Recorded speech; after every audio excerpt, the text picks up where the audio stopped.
Alright, so today I'm going to be going through some volleyball photos and some football photos I shot this weekend at Pitt State.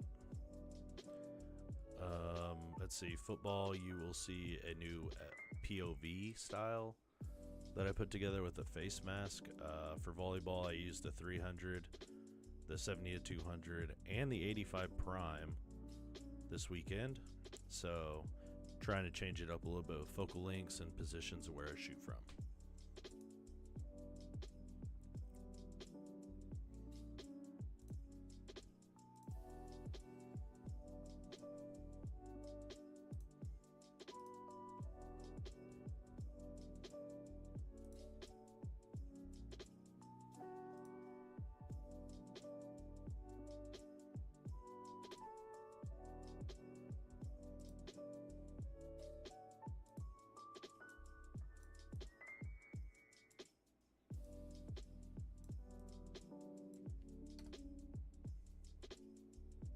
Hello, honey.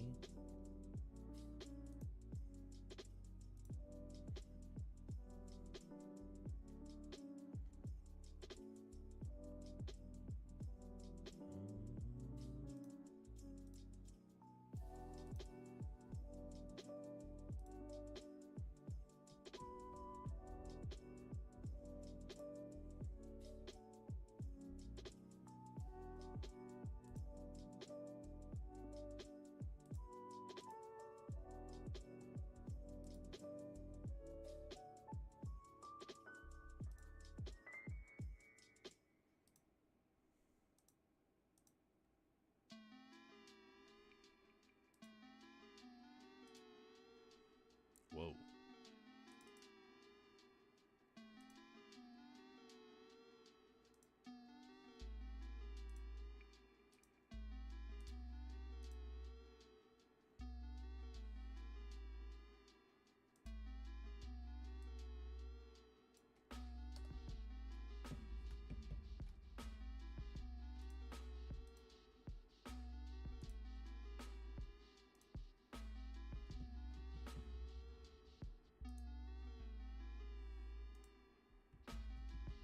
If you're just hopping in, I see I have one more viewer. I shot some volleyball and some football this weekend, so I'm just going through some of the images from that. If you have any questions on gear or just anything, ask away in the chat.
My life depends on trying to figure a scribble I could let loose, dodging the dribble that they trying to throw my way. I think I figured that them figures out to get you. Let them pull the strings that trigger what you say. Think it's difficult to get out on my brain. I wish life went in any other way, but it's all side roads to nowhere, and I can find a map that seen them out.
Welcome, Eric. Let's see. I have a question for you.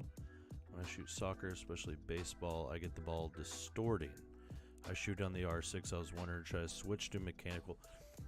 All right. So from my testing with the R6, I use two R6s.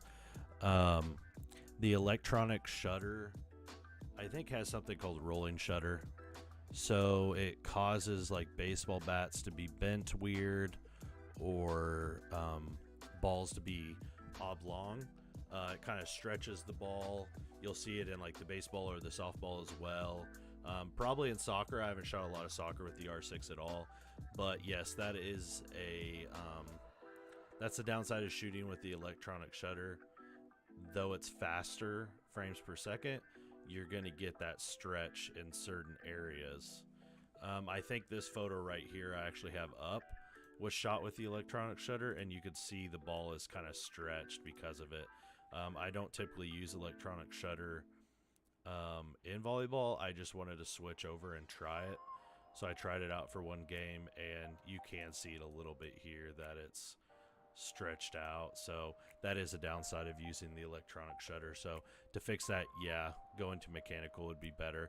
The only downside of that is some lenses aren't supported to 12 FPS at the mechanical shutter. Like my 70-200 and my 300 millimeter both aren't supported at 12 FPS and mechanical shutter. So that's the downside, is you got to buy the lenses that are fully supported to get that fast FPS and mechanical shutter. So you kind of have to try to work around it, or do what you can to make it work out. So hopefully down the road they'll add a firmware update that will support their lenses, but as of right now I haven't gotten any feedback when I've reached out to Canon about that. So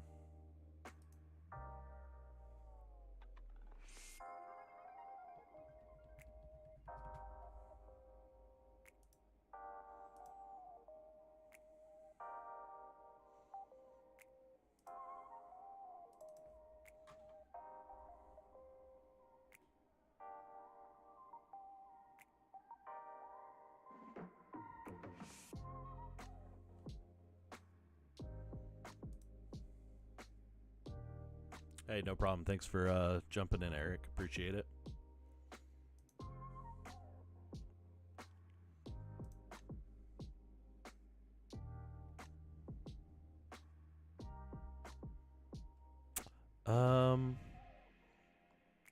I haven't had any problem with any of my batteries on my R6s. That could be maybe you need to update. Maybe you need to update the firmware. Maybe, I'm not really sure. I use two off-brand batteries. I don't think I have them in here. I think I use two batteries that are like newer brand, in EEWER, I think it is. And I've never had any issues with them. I've used them in my 5D Mark IV and the R6s when I used to have the 5D Mark IVs when I bought them. And I only have 2 or 3 like legit R6 batteries, like the new ones. Other than that, I use all my old 5D Mark IV batteries, so I haven't had that problem. Have you ever mounted a remote to the ref ladder? I wonder if they would allow it. I've thought about it, but I have not. That's probably something I should probably look into, because a wide angle right there would be really good for our two ace players, or the two people that spike it the most. They're always on the outside of either side. But yeah, that's a good idea. I haven't looked into it. I haven't done a lot of remote stuff yet, because I haven't found a remote system that I'm ready to spend the money on. And usually I don't have time to set up, since I'm not like a full employee through the school that I shoot for. I'm usually like showing up like 30 minutes before, and by then they've already set up and they're already doing their thing. So it's what now that I have free time, now that I've been laid off from my full-time job due to budget cuts last week, I'm looking into expanding my second camera ideas. Like this shot right here, I put my second camera into a face mask setup to get some POV stuff. So definitely be probably trying that out pretty soon. I do have quite a bit of volleyball left, so we'll see. Let's see. Same, I used to use some off-brand, but then they all occasionally gave me errors. Wow, okay. What I found is charging them and the authentic Canon charger gives me problems. Huh. Yeah, I've always used the authentic Canon chargers but like I said, I only have 2 off-brand batteries, and I've never had problems even when I used to have like 6 or 7 off-brand batteries. But yeah, you might check firmware updates on your camera just to make sure it's up to date, and hopefully that helps. If not, it could just be that brand of battery is so off-brand. Could be issues. Not really sure. I've never had that problem, but hopefully you get that figured out. All right.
If I have a 70 to 200 2.8 and I'm shooting soccer and crazy low light, would it be feasible to even worth it to shoot in crop mode?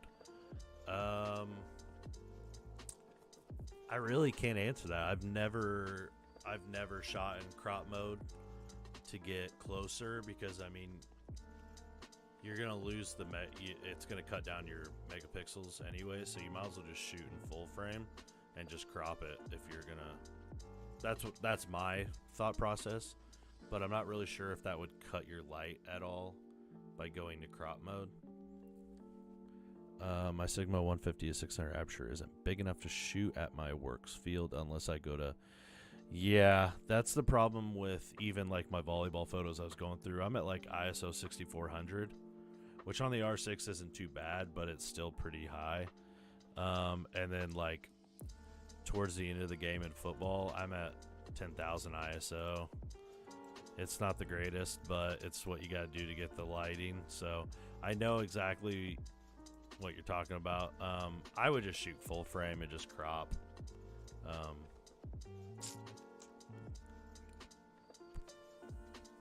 You do some JUCO schools too, right?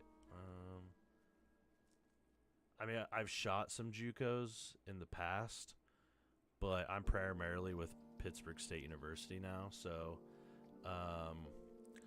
But for one JUCO, there's a JUCO down in Oklahoma. I just reached out to their athletic department and just asked them if I can get a pass and come down and shoot.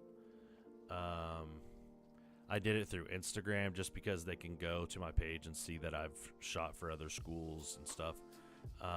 Or what you do is a lot of the times the travel board for whatever county that is will want some photos for their, their brochures or their magazines that they send out. So you can reach out to them and see if they can get you a media pass. Or there's always newspapers as well. Newspapers they're not really hiring a lot, but you might just explain that you live local to a school, and if they cover the school and just don't ever send a photographer, that might help as well.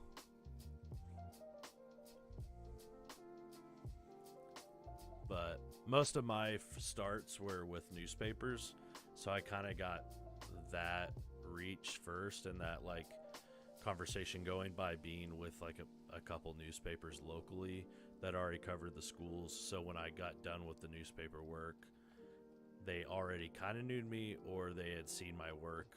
So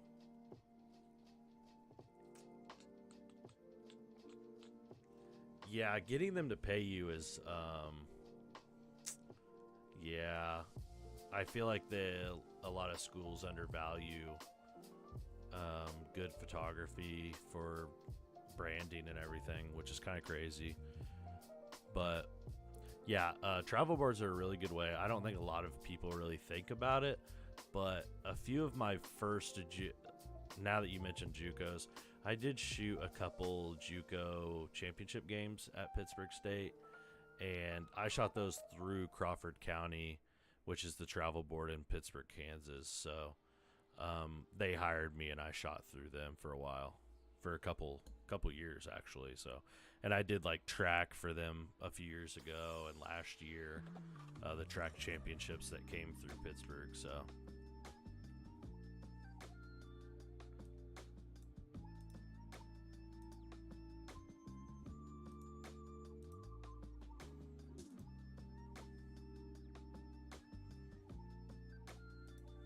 also sometimes news stations might hire a photographer.